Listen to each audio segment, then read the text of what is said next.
Hey guys, welcome back to my YouTube channel. तो आज हम अपोथी सीरीज को फिर से कंटिन्यू करने जा रहे हैं। तो जैसे कि हमने प्रीवियस एपिसोड में देखा था, जो एम्प्रेस होती है गोल्डन क्रो रेस की, वो काफी सारे क्लोन्स बना लेती है, लूजेंग के ऊपर अटैक कर रही होती है। पर लूजेंग उन सभी को डोज कर रहा होता है और वो एक्चुअल बॉडी को ढूंढ लेता है एम्प्रेस की। तो एपिसोड नंबर 678 की स्टार्टिंग होती है। वो जो क्रोज होते हैं, लूजेंग उन्हें कमांड करता है और वो एम्प्रेस को पकड़ लेते हैं। वो बोल रही होती है कि ये तुम क्या कर रही हो, तुम मेरी कमांड क्यों नहीं मान रही हो। तो लूजेंग जल्दी से वहां पे आता है और अपनी स्वॉर्ड को उसके शोल्डर के आर पार कर देता है।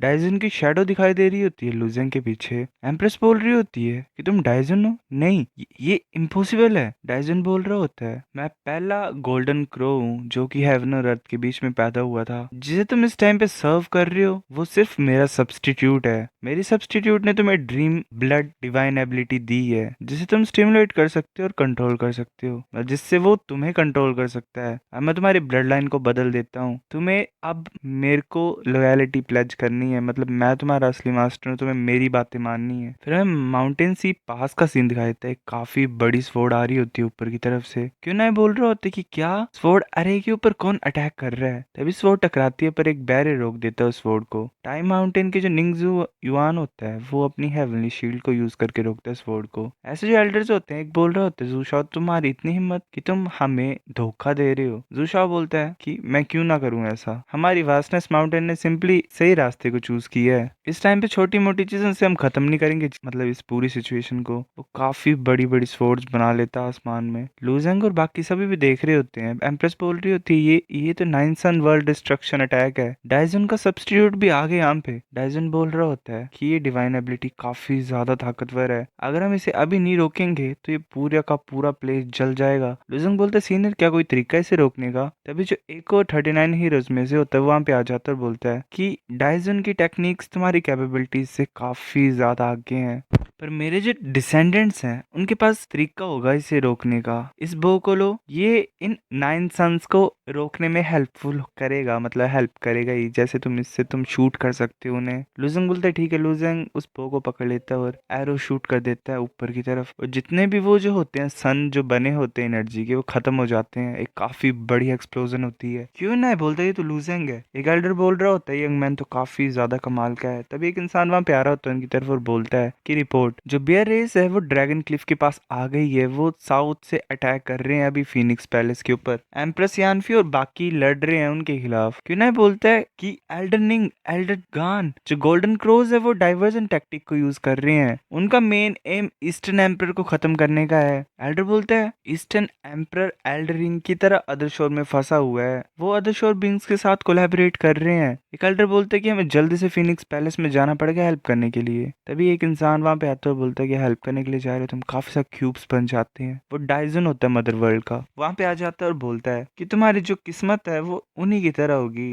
तुम भी मरोगे। वो अपने स्पेयर को आगे की तरफ शूट करता है और एक एल्डर को खत्म कर देता है। क्यों ना बोलता है कि डाइजन आ गया है, अजुर माउंटेन का जो लॉर्ड है वो मर गया है इसके हाथों। वो अपने स्पेयर को दोबारा बुला लेता है और बोलता है लेडी फैंग तुमने मुझे धोखा क्यों दिया, तुमने ये क्यों किया। फैंग बोल रही होती है कि मेरी कोई गलती नहीं है इसमें, मैंने कुछ नहीं किया। लुजंग बोलते सीनियर क्या तुम इस डाइजन से लड़ सकते हो। वो बोलता है कि मेरे पास तरीका है इसे रोकने का, पर जितनी की तुम्हारी करंट फिजिकल कल्टीवेशन है काफी नहीं होगा। तभी एल्डर उसके पास जाके बोलता है कि डाइजन ये मत सोचना कि तुम सुप्रीम वन हेवनली पैलेस को और आगे जाके मतलब और उसके पास जा सकते हो। क्यों नहीं बोल रहा था लुजंग, जो बेयर रेस है वो फिनिक्स पैलेस के ऊपर अटैक कर रही है, जल्दी जाओ और ईस्टर्न एम्पर को प्रोटेक्ट करो। हम इन्हें रोकने की कोशिश करते हैं। यहाँ पे लुजंग बोलता है कि ये कुछ ज्यादा चालाक है, मैं जाता हूँ जल्दी से। फिर हमें 1 घंटे के बाद का सीन दिखाया था फिनिक्स पैलेस के इंपीरियल ड्रैगन होल का। वहाँ पे ऐसे तबाही मची होती है। एक जो असैसिन होता है वो अटैक करने के लिए आगे की तरफ आ रहा होता है नाइफ से। तभी एम्प्रेस अपने फ्लेम हैंड को यूज करती है और उस नाइफ को रोक देती है। एक और असैसिन पीछे से आता है और एम्प्रेस की पीठ में अपनी स्वॉर्ड को डाल देता है। प्रिंसेस भी वहाँ पे अपनी मदर को बचाने के लिए जा रही होती है। वो बोल रही होती है तुम्हारी इतनी हिम्मत, तुमने मेरी मदर को चोट पहुंचाई। वो फायर यूज करती है उस असैसिन के अगेंस्ट में। वो घिर ही गए होते हैं। एक बोल रहा होता है कि ऐसे स्ट्रगल क्यों कर रहे हो तुम। स्वॉर्ड अरे है फिनिक्स पैलेस का वो ऑलरेडी खत्म हो चुका है। मेन फोर्सेस जो है वन स्काई पैलेस की वो फंसी हुई है माउंटेन इसी पास में। तुम्हारा तो ये सीन है कि तुम